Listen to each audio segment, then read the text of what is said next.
Hello everyone, welcome to Nobel schools YouTube channel.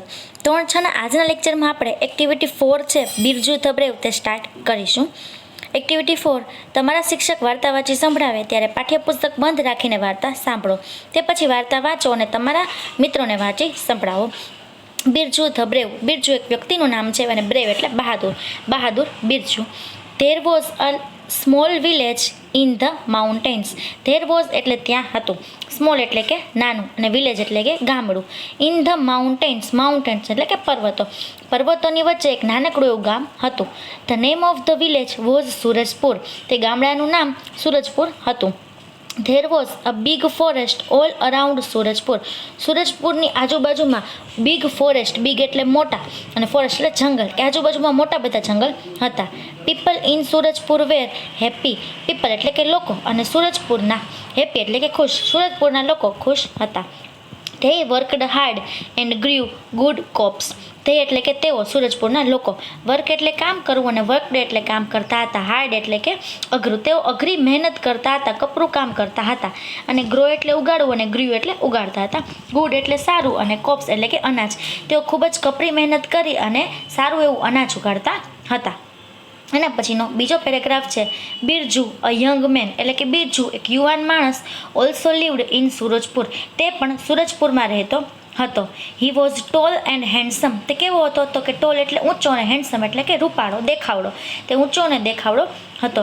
He was wealthy too. Wealthy એટલે કે જે સારું એવું પૈસા સુખી સંપન્ન હોય તેવું. તો તે ખૂબ જ સુખી સંપન્ન હતો. But he was not brave. Brave એટલે કે બહાદુર, પણ તે કેવો નહોતો તો કે વોઝ નોટ બ્રેવ, તે બહાદુર નહોતો. He was afraid of even a mouse. તે એક નાનકડા એવા ઉંદરથી પણ ડરતો હતો. He never went out at night. તે રાત્રે ક્યારે પણ બહાર જતો ન હતો. The children teased him. Tease એટલે કે કોઈને ચીડવવા. બાળકોએ તેને ચીડવતા હતા. બિરજુ ધ કોવાડ. કોવાડ એટલે કે જે ડરપોક હોય તેવો અથવા બીકણ. તો કે બિરજુ બીકણ. એવી રીતે બાળકો એને ડરાવતા હતા. હવે એના પછીનો પેરેગ્રાફ છે તે આપણે જોઈએ. વન્સ એક વખત the village sarpanch received a note from the dacoits. એક વખત વિલેજ સરપંચ એટલે કે ગામના જે સરપંચ છે એને રિસીવ એટલે કે મેળવવું, રિસીવડ એટલે મેળવી, અ નોટ એટલે કે ચિઠ્ઠી, ફ્રોમ સમ એટલે કે થોડાક અને ડેકોટ્સ એટલે કે લૂંટારા, ડાકુઓ. એક વખત ગામના સરપંચને થોડાક ડાકુઓ તરફથી એક ચિઠ્ઠી મળી. ચિઠ્ઠીમાં શું લખ્યું હતું તો કે we are coming to your village tonight. અમે તમારા ગામે ટુ નાઇટ એટલે કે આજે રાત્રે આવીએ છીએ. Keep all your money and ornaments ready. Money એટલે પૈસા, ઓર્નામેન્ટ્સ એટલે ઘરેણાં, એટલે કે તમારા પૈસા અને ઘરેણાં તૈયાર રાખજો. ડાકોએ શું ચિઠ્ઠી આપી હતી કે અમે આજે રાત્રે તમારા ગામમાં આવીશું, તમે બધા ઘરેણાં અને જેટલા પણ પૈસા છે તે તૈયાર રાખજો. The sarpanch called the villagers. સરપંચે શું કર્યું તો કે જેટલા પણ ગામના લોકો હતા એ બધાને બોલાવ્યા.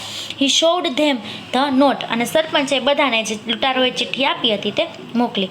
સમ વિલેજર્સ વોન્ટેડ ટુ અટક ધ ડેકોઇટ્સ. થોડાક ગામના લોકો, વિલેજ એટલે કે ગામ, વિલેજર્સ એટલે ગામના લોકો, એ શું ઈચ્છતા હતા તો કે ટુ એટેક કરવો એટલે હુમલો કરવો. શેના ઉપર? ધ ડેકોઇટ્સ એટલે કે તેના પર હુમલો કરવા ઈચ્છતા હતા કે જો ડાકુ આવે તો આપણે તેને હુમલો કરી અને તેમને હરાવી દઈએ. સમ અધર્સ સેડ. અને બીજા લોકોએ શું કીધું કે વી શેલ ટ્રેપ ધેમ. બીજા લોકોએ, અડધા લોકો એમ ઈચ્છતા હતા કે ભલા આપણે ડાકો પર હુમલો કરીએ. બીજા લોકો એમ કહેતા હતા કે વી શેલ ટ્રેપ ધેમ. આપણે તેઓને પકડવા જોઈએ. ટ્રેપ એટલે કે પકડવું, જાળ નાખવી, આપણે તેમને પકડવા જોઈએ. Birju was also there. Birju પણ ત્યાં હતો. He stood up and told the sarpanch. Stand up એટલે ઊભું થવું, સ્ટૂડ અપ એટલે ઊભું થયું, સ્ટેન્ડ અપનું ભૂતકાળ છે. તે ઊભો થયો અને સરપંચને કીધું. ટેલ એટલે કહેવું અને ટોલ્ડ એટલે કીધું. Sir don't worry about the dacoits. એટલે કે સાહેબ, ડાકુઓ વિશે ચિંતા ન કરો. I will teach them a lesson. Teach a lesson એટલે કે પાઠ ભણાવવો. હું તેમને એક પાઠ ભણાવીશ. એવું કોણે કીધું તો કે બિરજુએ સરપંચને કીધું. હવે આપણે એનું જે પહેલો પેરેગ્રાફ જે આપણે જોઈ ગયા છીએ તેના પ્રશ્ન જવાબ કરીએ છીએ. પહેલો પ્રશ્ન છે what was the name of the village. The name of the village was Surajpur. એટલે કે ગામનું નામ શું હતું તો કે the name of the village was Surajpur. What was there all around the Surajpur.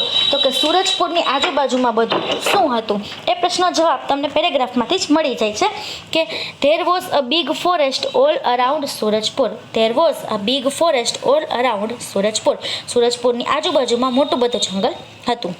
ત્રીજો પ્રશ્ન છે વુ લીવડ ઇન સુરજપુર. સુરજપુરમાં કોણ રહેતું હતું? તો કે Birju a young man lived in Surajpur. જે બીજા પેરેગ્રાફની પહેલી જ લીટીમાં આપેલું છે કે બિરજુ અ યંગ મેન એટલે કે બિરજુ નામનો યુવાન માણસ છે તે સુરજપુરમાં રહેતો હતો. What did children call Birju?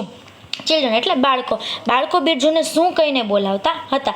તો બીજા પેરેગ્રાફની છેલ્લી લીટીમાં છે the children teached him Birju the coward. એમાં આપણે ટીચ્ડને બદલે લખી નાખશું કોલ્ડ, કે ચિલ્ડ્રન કોલ્ડ બિરજુ ધ કોવાર્ડ.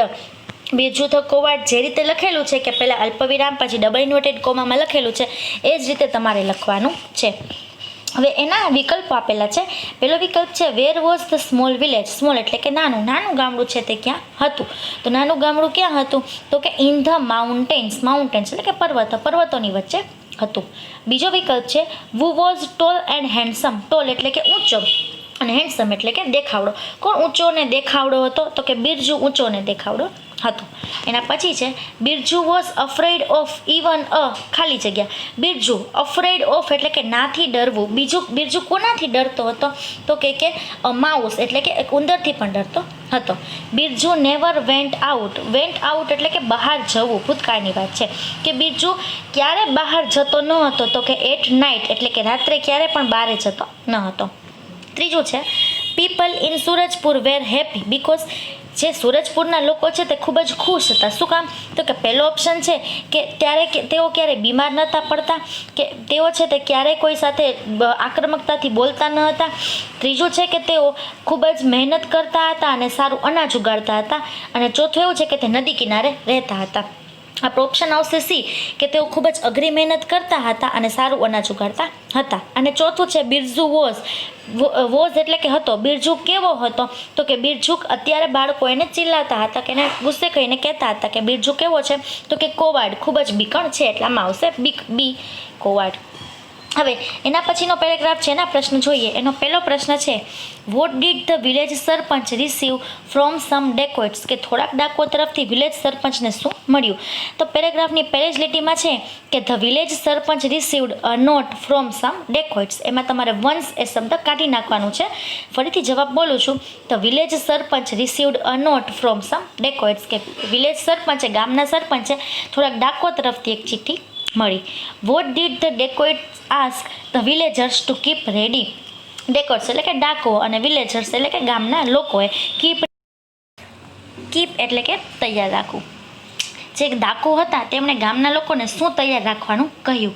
તો જવાબ છે the dacoit asked the villagers to keep their money એટલે કે તેઓના પૈસા એન્ડ ઓર્નામેન્ટ્સ એટલે કે ઘરેણાં રેડી એટલે કે તૈયાર રાખવાનું કર્યું.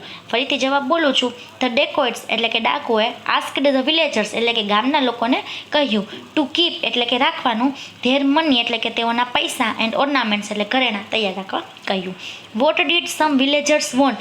થોડાક ગામના લોકો શું ઈચ્છતા હતા? તો કે some villagers wanted to attack the dacoits. થોડાક ગામના લોકો એવું ઈચ્છતા હતા કે આપણે જે ડેકોઇટ્સ જે ડાકુ છે, લૂંટારા છે, તેના ઉપર આપણે હુમલો કરીએ અને તેમને આપણે સરખી સજા આપીએ. પછી આપણે વિકલ્પો જોઈએ કે વુ કોલ્ડ ધ વિલેજર્સ. ગામના લોકોને કોણે બોલાવ્યા? તો કે ડાકો તરફથી ચિઠ્ઠી આવી હતી. એ ચિઠ્ઠી સરપંચે વાંચી અને સરપંચે ગામના લોકોને બોલાવ્યા. એટલે પહેલામાં આવશે એ sarpanch. What did some other villagers want. ગામના બીજા લોકો છે તે શું ઈચ્છતા હતા? તો પેલું છે કિલ ધ ડેકોઇટ્સ એટલે કે ડાકોને મારી નાખવાનું, ટ્રેપ ધ ડેકોઇટ્સ ડાકોને પકડવાનું, give money to the dacoits કે જે ડાકુઓ છે એના પૈસા આપી દેવા, કે to give ornaments to dacoits કે ડાકુઓને ઘરેણાં આપી દેવા. તો બીજામાં જવાબ આવશે કે ટુ ટ્રેપ ધ ડેકોઇટ્સ. અડધા લોકો એમ ઈચ્છતા હતા કે આપણે એને કોઈ પણ ઝાડમાં ફસાવી લઈએ. ત્રીજું વોટ ડીડ બિરજુ વોન્ટ. બિરજુ શું ઈચ્છતો હતો? તો કે to teach a lesson to the dacoits કે જે લૂંટારા હતા તેઓને એક પાઠ ભણાવવાનો, to fight with the dacoits એ લૂંટારા હતા એની સાથે લડવાનું, ડાકો સાથે લડવાનું, ફાઇટ એટલે લડવું, two inform the police. Inform એટલે જાણ કરવી અને પોલીસને જાણ કરવી જોઈએ, કે to give his wealth two the dacoits. Wealth એટલે કે સંપત્તિ, કે ડાકોને પોતાની બધી સંપત્તિ આપી દઈએ. તો જે બિરજુ હતો એણે શું કર્યું હતું કે તમે સરપંચને કહ્યું હતું કે તમે ડાકો વિશે ચિંતા કરોમાં, હું તેમને પાઠ ભણાવીશ. એટલે ત્રીજામાં આવશે પહેલો ઓપ્શન છે કે to teach a lesson to the dacoits. જે વિડીયોમાં જે રીતે આપણે બે પેરેગ્રાફ સમજ્યા અને એના ક્વેશ્ચન આન્સર આપ્યા છે એ બધા તમારે પાકી બુકમાં લખવાના છે અને આ 2 પેરેગ્રાફ છે એનું અંગ્રેજી અને ગુજરાતીમાં ભાષાંતર કરતાં પણ શીખવાનું રહેશે. Thank you.